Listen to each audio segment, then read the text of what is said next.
Alors, à propos, avant d'examiner, Abigail, sors le chien, s'il te plaît. Abigail,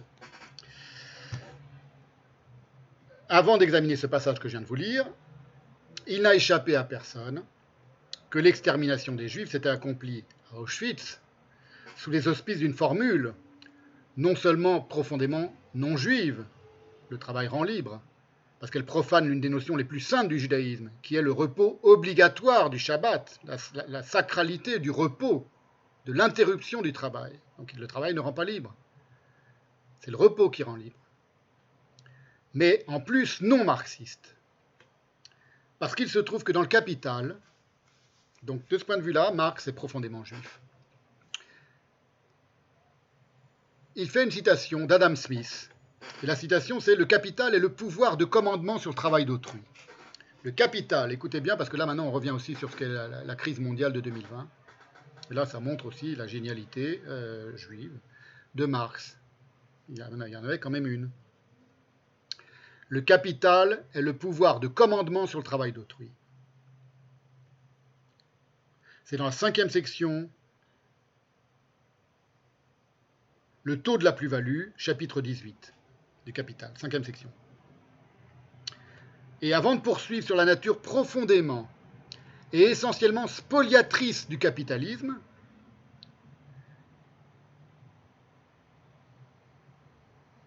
qui va contre toutes les valeurs du judaïsme, je viens de le dire, j'ai écrit une longue étude que j'aurais dû envoyer en PDF, j'enverrai peut-être en PDF, qui date de 2009, que j'ai appelée « Domination et dépossession chez Heidegger et dans la pensée juive », où j'explique en quoi le capitalisme et la nature essentiellement spoliatrice du capitalisme va à l'encontre de toutes les valeurs du judaïsme, de la Bible, etc.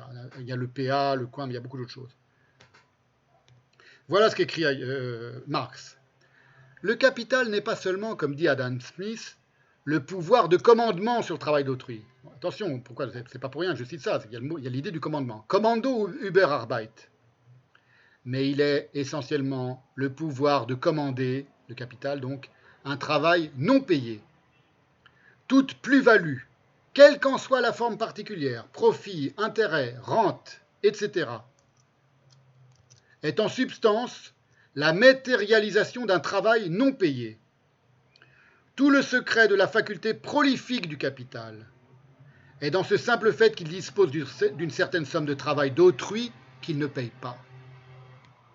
Ce que Marx permet de comprendre ici, c'est qu'entre Auschwitz et le capital, il y a une relation consubstantielle qui est liée à l'esclavage, et donc entre l'extermination des Juifs et le capital, liée à l'esclavage, à la destruction, ainsi qu'au mensonge, parce que le travail ne rend pas libre, c'est le pire des mensonges. Or, dans les manuscrits contemporains de ce passage, la phrase d'Adam Smith « Le capital est le pouvoir de commandement sur le travail d'autrui », elle n'est pas rendue par le mot commando, elle est rendue par un mot qui va nous ramener immédiatement chez Heidegger, Befehl über alle Arbeit von anderen. Befehl. C'est le mot qui nous intéresse au plus haut point, car il est celui qu'emprunte Heidegger à Luther dans le Parménide, vous vous souvenez, il y a 6 séances de ça, lorsqu'il cite erronément les psaumes.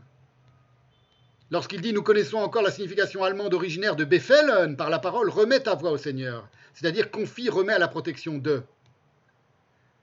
Le commandement qui est censé être confiance dans la Bible juive, en réalité, je l'avais dit, je le répète pour que vous l'ayez en mémoire, c'est la mauvaise traduction par Luther d'un mot qui a une toute autre origine et signification dans l'hébreu. La citation de Luther, Befehl dem Herrn deine Wege, remets ton sort à l'Éternel, confie-toi en lui et c'est lui qui agira, psaume 37,5, elle est tirée d'un verset où Befehl, qui signifie à la fois commander et recommander, d'où recommande-toi l'Éternel, prétend rendre, mais c'est un tort, Gol en hébreu, qui est l'impératif entre guillemets, on a vu la dernière fois qu'il n'y avait pas d'impératif dans l'hébreu biblique, le verbe galal, qui signifie au sens propre rouler, puis couler, pour un courant d'eau, se jeter, se précipiter.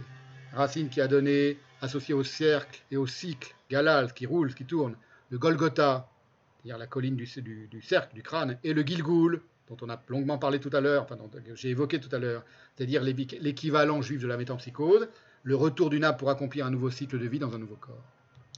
Alors, venons-en maintenant au principe de destruction. au principe de destruction. Autre chose qu'on ne devrait pas avoir manqué de noter quand même, qui est aberrant que Heidegger ne l'ait pas eu à l'oreille. Le principe de destruction, principe